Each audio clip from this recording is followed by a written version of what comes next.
So maybe you heard about this story. They just got 4 prisoners being held by Iran. They got them released. And here's how the news is reporting it. Let's listen to NBC. They're going to tell us what really happened. And now to the firestorm facing the president tonight. Did the U.S., in effect, pay ransom to Iran to free American prisoners at the very moment the Obama administration was implementing that much-heralded Iranian nuclear deal? The White House says no, but critics are saying the timing is deeply troubling. Boy, I hope they find out. I bet they're going to use all the resources of NBC News to investigate and find out. I hope they don't just end up doing one of these he said this and he said that. We'll see. I bet they don't. Here's NBC's chief foreign affairs correspondent, Andrea Mitchell. Oh, they got the best reporter. It is a tale of 2 exchanges. 4 American prisoners finally released from Iran last January. At midnight, an unmarked cargo plane loaded with cash from the Netherlands and Switzerland takes off for Tehran. $400 million of Iran's money frozen by the U.S. since the hostage crisis with Iran in 1981. So if you know what happened, by the way, I just want to point out, they put the money on a plane, $400 million, and they flew it to Iran. Couldn't they just press a button on a computer and send the money to Iran? Do you really have to hire a plane and physically move money? Can't you just press a button and send it to a bank who then says, it's like, I don't understand. Well, the plane came from the Netherlands, so a lot of it were porn tokens, A lot of that cash was porn tokens? Yeah. I bet it was. So that's the one part of the story I think is funny, that they had to put the money on a plane and flew it in. Really? Is that what they do? So, like, if someone borrows $1 billion to build a stadium or something, or build they fly in the money on crates? Like, why wouldn't you? Bags of money in Iraq. Remember that? There's not a paper equivalent of all the money in the world. There's like a percentage of paper money that exists that they maintain. It's a peculiar thing. So this was money, by the way, that we had seized from Iran. So it's actually Iran's money, and we're just giving it back to them, right? So it's a long story. I'll tell you what happened. Okay, here's how the story starts. Iran had a democratically elected government in the 50s. The United States, through the CIA, overthrew that government. You know why? Because that stupid guy wanted the oil to go to the people, the money, that we couldn't have that. So we overthrew him. We install our puppet. The United States installs our puppet, which the Iran people finally overthrow in the mid-70s. And then they took some hostages because America was instrumental in overthrowing their own democratic elect. So they were angry. You can understand what happened. We then seized their assets. So ever since then, we screwed up the Middle East. We screwed up Iran. They had a democratically elected government. We overthrew them. And we installed a puppet. And what did we do? Oh, that set the stage for right-wing strongmen to take over, zealots to take over the country? Yeah. Where else has that ever happened? Where else have we ever? It's not like we invaded, I don't know, the country right next to it, Iran and Iraq. And then, I don't know, did ISIS come out of it? I don't know. It's not like we have a history of doing this. Right? In Afghanistan with the Mujahideen and turned into Al-Qaeda. In Iraq, they say Al-Qaeda turned into ISIS. It's not like we don't do this constantly. Anyway, so that sets the table of how this all happened with Iran. So ever since we overthrew their government, they've been hostile to us. Okay, so just keep that in mind. All right, here we go. Is the payment coincidence or ransom? Violating a long-standing U.S. policy not to pay to free captive Americans. The president the next day claiming no connection. With the nuclear deal done, prisoners released, the time was right to resolve this dispute as well. So which is it? So the president says it was just normal thing that we're going to do anyway, and they're not tied together.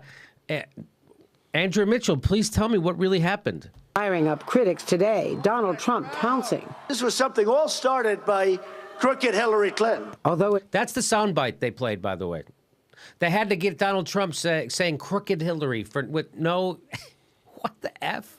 It adds nothing to the story. Adds nothing to the story, except you just legitimized Donald Trump, putting him in this story, a legitimate news story, and him saying that now legitimizes his ridiculousness. Hank? Or like that's appropriate in any professional situation anywhere. Hey, let's cut to that guy calling her a name.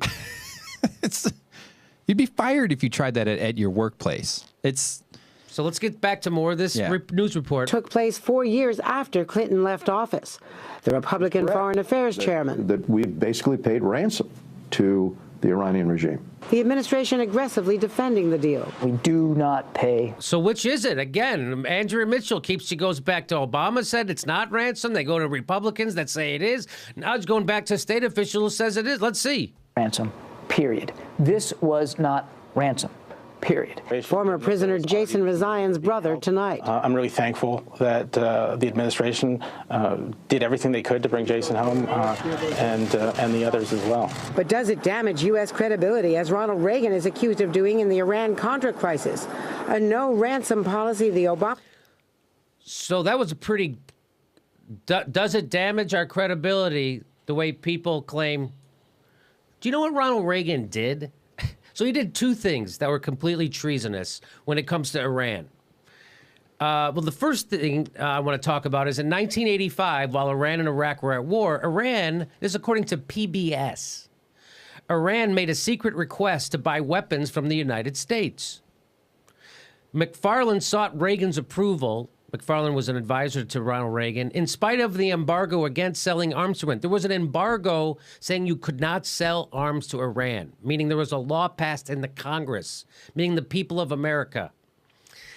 McFarlane explained that the sale of arms would not only improve U.S. relations with Iran, but might in turn lead to improved relations with Lebanon, increasing the United States' influence in the troubled Middle East. That's according to PBS.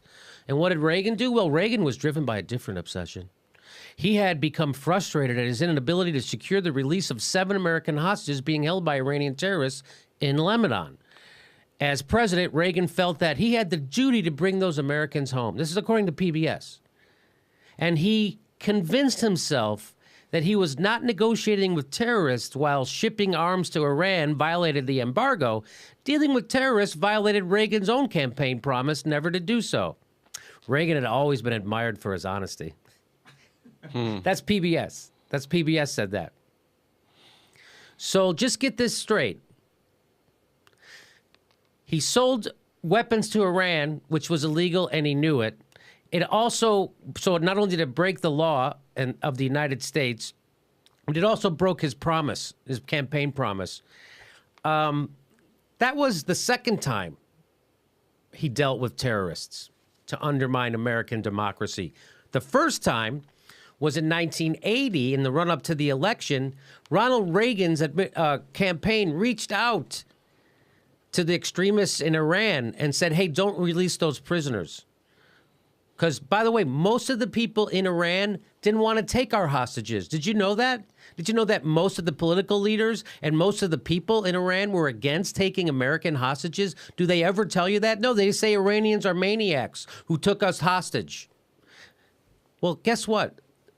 There was a president, a guy who was running for president of Iran in the 80s, said, I openly opposed the hostage taking through the election campaign, and I won the election with over 76% of the vote. So here's a guy who was running for president of Iran. He ran on not taking hostages, American hostages. He wins. So overwhelmingly, the people in Iran against taking hostages. He goes on. The other candidates were also openly against hostage taking. And overall, 96% of the votes in that election were given to candidates who were against hostage taking. So we built up this boogeyman. We overthrow their government. They install their own government. We build them up to be a boogeyman, anti-American boogeyman, which they're not. And guess what Ronald Reagan did in 1980? Behind Jimmy Carter's back, the Reagan campaign worked out a deal with the leader of Iran's radical faction, Supreme Leader Ayatollah Khomeini, to keep the hostages in captivity until after the 1980 presidential election. That's treason. You're not allowed to do that. You're not allowed to negotiate for agreements with foreign governments unless you are the government of the United States. Not unlike Richard Nixon did with the Paris peace talks that won him the election in 1968. So this is also treason. Yeah. You're not allowed to do that. In fact, according to Truth Out, this was nothing short of treason. The Reagan campaign's secret negotiations with Ayatollah Khomeini, the so-called October Surprise, sabotaged Carter and Bani Sadr's attempts to free the hostages. And as Bani Sadr told the Christian Science Monitor in March of this year, they most certainly tipped the results of the 1980 election in Reagan's favor. So Jimmy Carter probably would have won that election if the hostages would have been allowed. They were going to release them anyway before and then Ronald Reagan makes a secret deal with the Ayatollah Khomeini, the radical inside Iran, not to release them. So that's who Reagan was. That's who Reagan was. He twice subverted the Constitution, negotiated a treasonous negotiation with radicals in Iran. So that's who she very quickly glossed over. Okay, now let's go back to this report.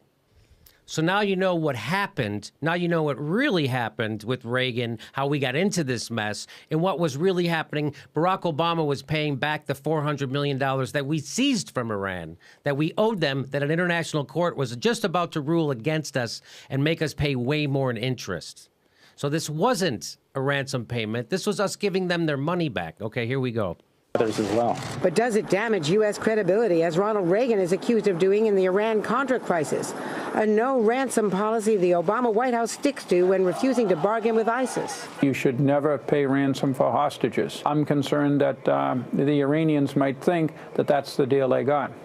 The White House says this deal actually saved the taxpayers billions in interest and penalty. Oh, wow. So that's good. Did it really do that, Andrea? Because an international court was about to impose that on the U.S. for dragging its heels.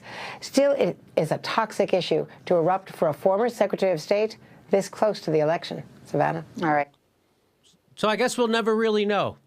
I guess we'll never know. Andrea Mitchell investigated it. She got quotes from Republicans who said he did pay ransom for hostages. Got quotes from the administration and the State Department that said we didn't give ransom. And what's the real answer? I guess we'll never know. I guess we'll never know. We'll never know what really happened with Ronald Reagan. I guess there's just no way to ever know. So what Andrea Mitchell does is she reports what both sides say and go, I don't know. Say what you want. The fact that I'm reporting it in this shitty way means it's bad news for Hillary Clinton. Even though all this stuff happened 4 years after she was done being Secretary of State. Still, this is still going to be bad for Hillary Clinton. And why is that, Andrea Mitchell? Because of the way you're reporting it. Because you're repeating right-wing talking points. That's not reporting. There's a lot of real scandals happening. Again, this isn't one of them. Benghazi, that's not one of them either. Wikipedia would have stubs and citations all over this report, Jimmy. There'd be red marks all over this saying, hey, you know, this is still being researched. Andrea Mitchell's still not sure. She's still, I don't know if did you watch the report with me? She's still not sure what's the real answer. She's not sure if that's a $400 million ransom or not. She doesn't have any, you really can't tell because she talked to some other guys who have lied every step of their life about what's going on. It's weird. You know, my personal opinion, I don't even care if it's ransom. You know, pay the ransom, get these people out, make everybody happy. Get the hell out of the Mideast. No, I think we should need to stay there. We need to. I think a couple of more bombs and we're going to have everything fixed. I think we overthrow a few more governments, install some more puppets. That's what the Middle East likes about the Western imperialism. And then all of a sudden they want to kill us. It's that crazy religion.